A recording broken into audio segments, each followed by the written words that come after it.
Modelo conceitual. A partir dessa aula, nós vamos começar a trabalhar o processo de projeto de banco de dados. Então, qual que é o nosso objetivo aqui? É a gente construir um modelo de dados, baseado em alguma situação, em algum conceito, um contexto do mundo real, tá? Nas últimas aulas, nós vimos aqui a arquitetura de 3 esquemas, que é uma arquitetura que nos permite verificar e compreender melhor algumas das principais abordagens do conceito de banco de dados, dentro desse contexto. Então, ela nos ajuda a compreender a natureza de autodescrição dos dados, as múltiplas visões de usuários sobre os dados, né? E também fazer algumas abstrações dos dados. Bom, essa arquitetura ela vai nos ajudar a mapear o nosso projeto de banco de dados. Nós vamos trabalhar aqui com um exemplo de uma universidade, né? E nós vamos passo a passo construindo esse modelo de dados. Qual que é o objetivo final? A gente usar esse modelo de dados para construir um banco propriamente dito e usar esse banco num sistema, né? num sistema web, num programa, né? Que interage com o banco de dados, um sistema de banco de dados, certo? Então, só recapitulando aqui a arquitetura de 3 esquemas, nós temos aqui o mini-mundo, né? Ou seja, aquele contexto que nós estamos estudando. Nós vamos fazer um levantamento de requisitos, uma análise dos requisitos desse sistema, né? A partir desses requisitos, nós vamos construir o nosso modelo conceitual. Então, nós vamos fazer o projeto conceitual do nosso banco de dados, né? Dos dados, como que eles vão ser armazenados no banco mesmo, propriamente, aqui embaixo, né?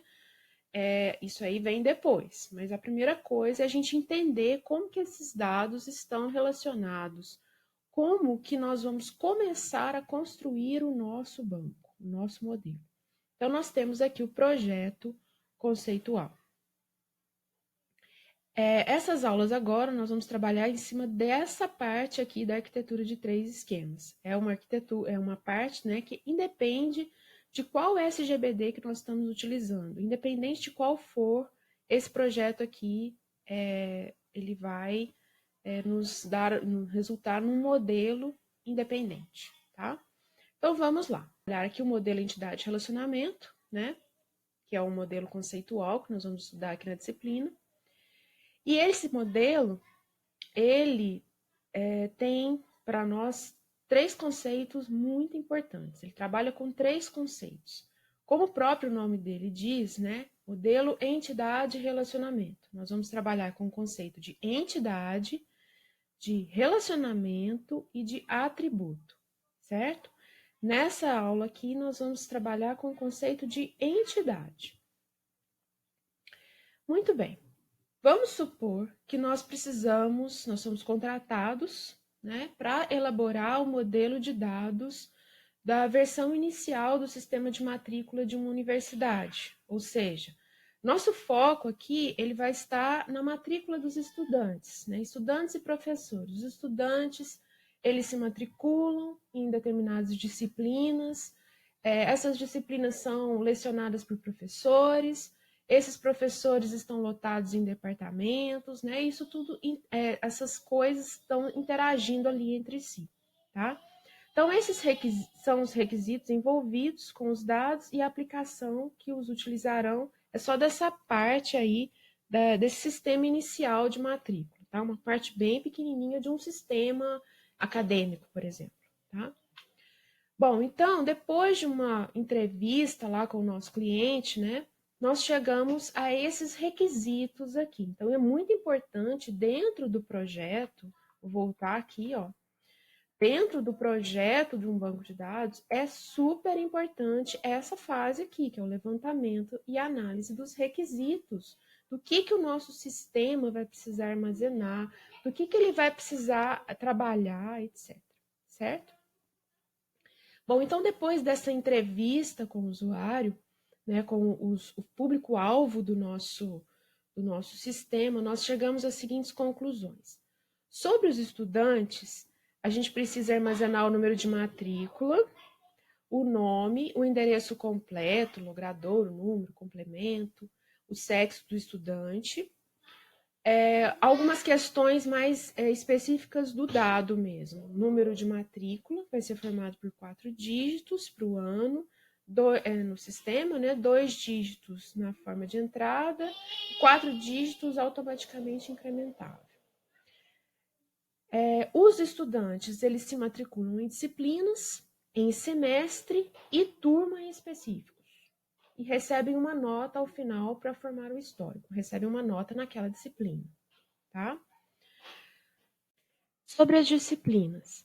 As disciplinas, a gente descobriu que elas vão possuir um código, nome e quantidade de créditos.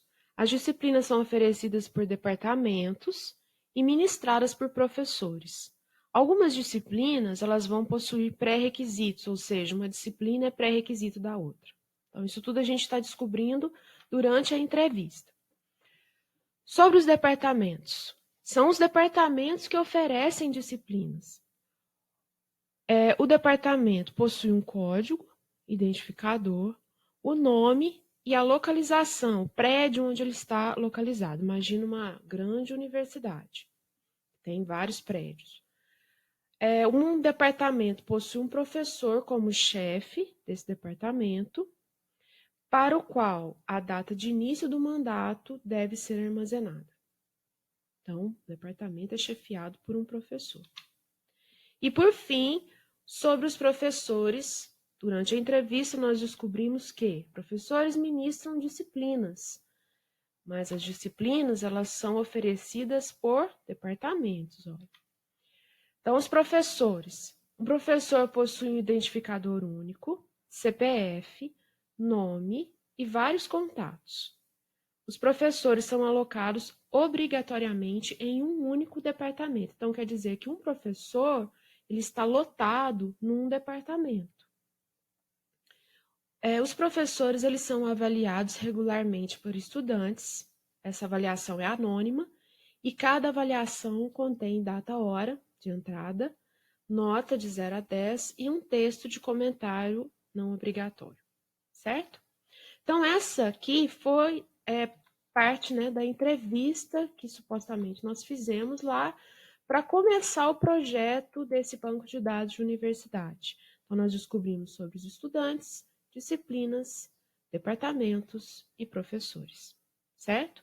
Agora vamos ao nosso conceito de entidade. Entidade, no modelo entidade-relacionamento, né, esse conceito de entidade é o mais importante. O que é uma entidade? Uma entidade ele vai representar uma coisa do mundo real. Ele vai identificar uma coisa de interesse do sistema e essa coisa, teoricamente, tem vida própria, ou seja, a entidade ela vai representar, fazer uma representação abstrata de um objeto do mundo real, sobre o qual a gente deseja guardar algumas informações. Por exemplo, cliente, fornecedor, alunos, funcionários, departamentos. Então, dentro do nosso sistema aqui que nós estamos trabalhando, quais são as entidades que nós temos? Né? A gente já viu aqui, ó, estudante, disciplina, departamento, professor. Então, essas são as entidades do nosso sistema, por enquanto, certo? Mais algumas coisas sobre entidade. Um tipo de entidade é um conjunto de todas as entidades que compartilham as mesmas propriedades. Isso aqui, pessoal, é assim, uma terminologia um pouco mais correta, segundo o Navat. Segundo o Navat, aquele livro que eu falei para vocês, né? O conjunto de todas as entidades, para ele, se chama tipo de entidade, né? É como se a gente fizesse assim, por exemplo, vamos supor que eu tenho um tipo de entidade chamado aluno, né? Um aluno abstrai um aluno de uma turma mesmo, que a gente quiser modelar, tá? Então, todos os alunos que estão cadastrados ali, por exemplo, o João, a Maria, o José, cada um desses alunos é uma entidade. Uma entidade de que tipo? Do tipo de entidade aluno. tá? Então, o João é uma entidade, é uma representação de uma entidade, de um tipo de entidade, ou seja, daquele conjunto dos alunos dali daquele sistema, tá?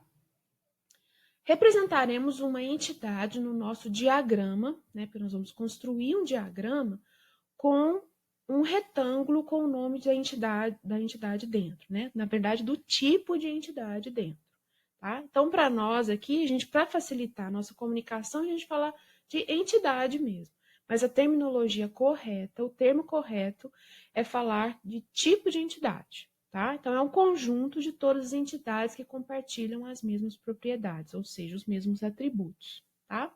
Só para finalizar aqui para nós, por exemplo, né? Aqui a gente tem essa entidade aluno, né? Que a gente viu que um aluno, numa determinada situação, o aluno tem nome, número de matrícula e notas.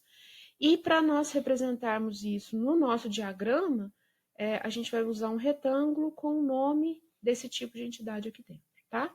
Então, no nosso caso aqui, nós temos a entidade estudante, vamos pensar no nosso projeto de banco da universidade lá.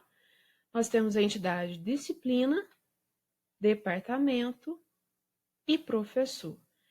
E nós vamos ter uma entidade também, avaliação.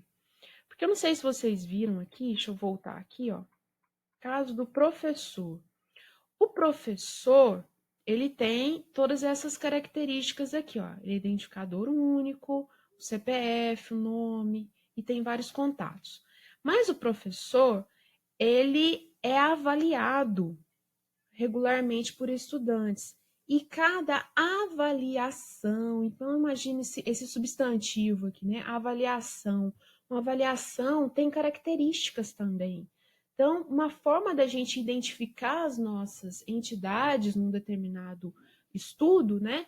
É identificar quem são as coisas que têm alguma característica que precisa ser armazenada também. Então, é uma forma fácil da gente identificar.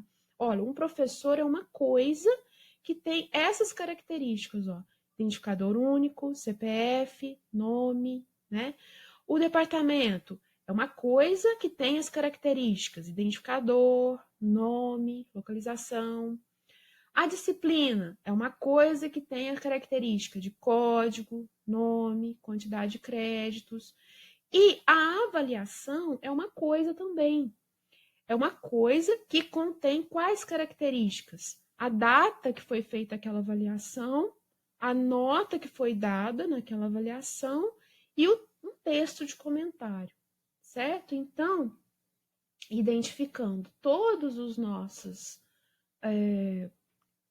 entidades aqui para esse sistema, nós temos um primeiro desenho do nosso diagrama, que é uma coisa assim, certo? Então, na próxima vídeo aí, nós vamos ver como identificar as características dessas coisas, dessas entidades que nós identificamos aqui nesse pequeno sistema.